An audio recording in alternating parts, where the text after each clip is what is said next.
Do you ever look at your blank walls, a blank wall, and wonder, where do I even start? Well, my first guest says hanging art doesn't have to be a guessing game. In fact, she has 7 hard and fast rules that will make your space feel beautiful and also balanced. It's the art of hanging art. Here to share her expert knowledge is Emi Dalton from Emi Co. Welcome back to the show, sister. Glad to have you. Thank you, Brooke. It's great to be here. You get these questions all the time, and I know for you it's just natural extension of your expertise and your gift. You're going to teach us today how to make it look just so. Yes, I will. There's just a few simple rules that, when followed, provide excellent results and create this ability to really not distract with your art, but really create impact and to make a home feel beautiful, cared for, and lovely.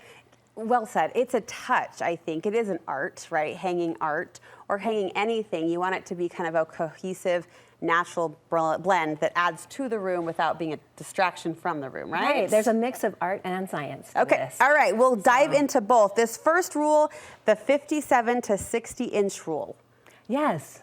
So that sounds really technical, doesn't it? It does. But essentially, that rule means we want our eye to look at the center of the art when it's hanging on a wall. Eye hits middle. Yes. So for example, we have this large painting over here that is a little bit smaller.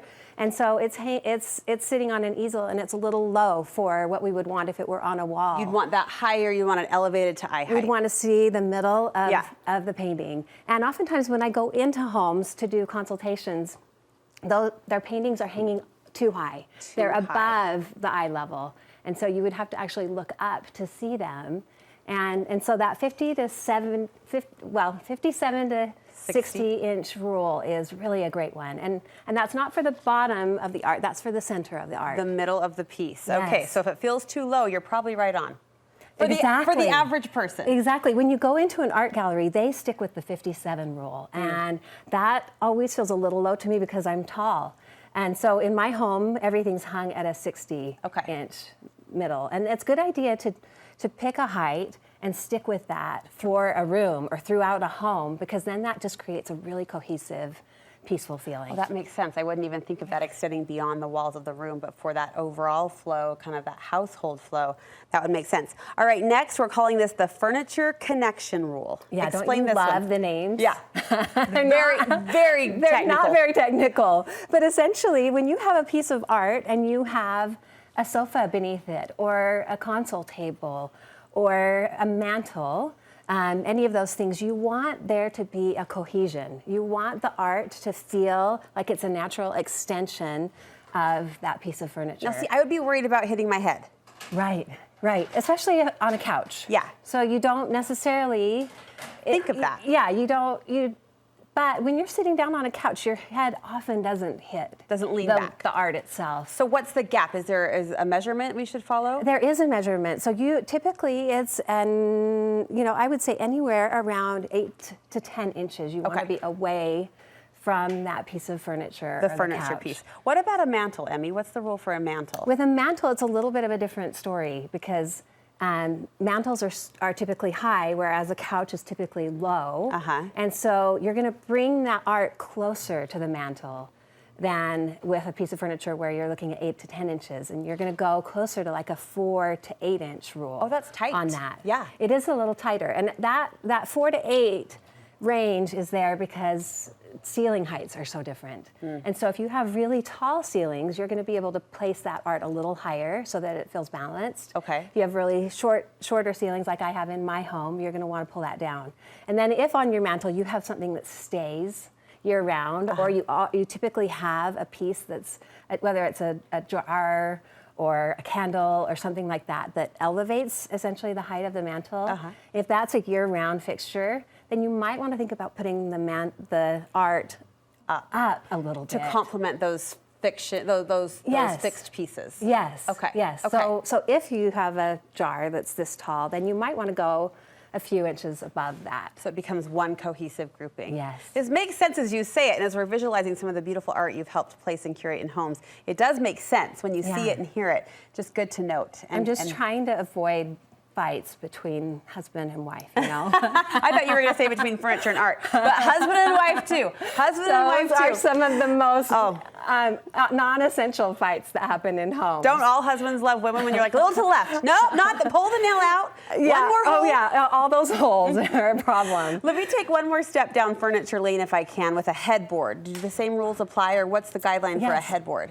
Essentially the same rules apply with a headboard. You want to be close enough that it feels cohesive, but far enough away that there's just a little bit of breathing space between the art and the headboard. Let's talk about, I think, the PhD of hanging anything, and that's a gallery wall. Yes. Give us some good guide points, Emi, for hanging a good gallery wall. We have a really thrown together gallery wall here in the studio. Yes. These are pieces that don't necessarily, they have a common element of this like lemony yellow and this bright green, and that they're all landscapes, but otherwise we've got different frames, and the thing that works for these is, what I've done is put the eye level, so the entire grouping is at an eye level of 60. So you're treating this as one. You're treating all these 4 pieces as one. This is your anchor piece at eye level. And yes, what's so the distance? we take the center between this height and put that at 60. Okay, okay. And what's the distance you recommend between pictures? Between pictures, I like to go with anywhere between 2 and 4 inches. Okay. If you have a less of a frame, less width on that frame, you can go down to 1 inch. But this is at 2 inches here. Okay. And it feels like enough room to breathe, but it's not so close, not so far apart that you have to look to things to feel cohesive. They're connected but not crowded. Yes, that's so perfect. Okay, teach us about the rule of scale. Okay. How does that apply to paintings? The rule of scale. So we've got some things. When you walk into a room and you've got a couch or you've got a bed or you've got another piece of furniture, you don't want the art to be wider than the bed, wider than the couch. So the furniture gets the ring. Wider than the armoire that's behind it. Okay. But you also don't want it to be so small that it's not, that it doesn't work. So typically we'll go with a 2/3 to 3/4 scale. Oh, I've never heard that. I love that you're nailing it down for us. Yeah, so if you look at a couch and it's 66 inches long, you might want a piece of art that's 44 inches wide. 2/3, okay. Yeah, and then that follows, there's this rule of thirds that's kind of magic in artistry, and it follows that rule. And sometimes we break that rule. I have in my dining room a beautiful piece of art that is maybe just 4 inches less wide than the dresser that is below it.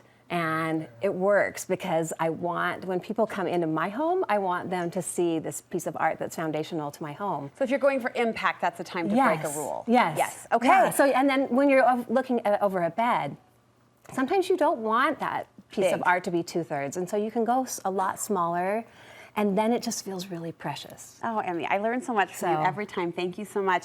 We will post not only all of this information, but Emi, we're going to publish a beautiful article she wrote about really how to bring this cohesiveness, this connection into your home through the art that you hang on your walls. Thank you so much. Where can we curate or see some of this beautiful art that you've curated?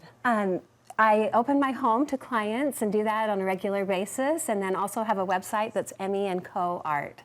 And so if anyone's interested in at-home consultation, you can go there, and there's a spot to write a note to me. Or I'm on Instagram at Emi Co as well. We'll link you over from that article that I mentioned. And it's your gift and your passion, and you're so good at it, sister. Oh, thank you. Thank you so much for teaching us today.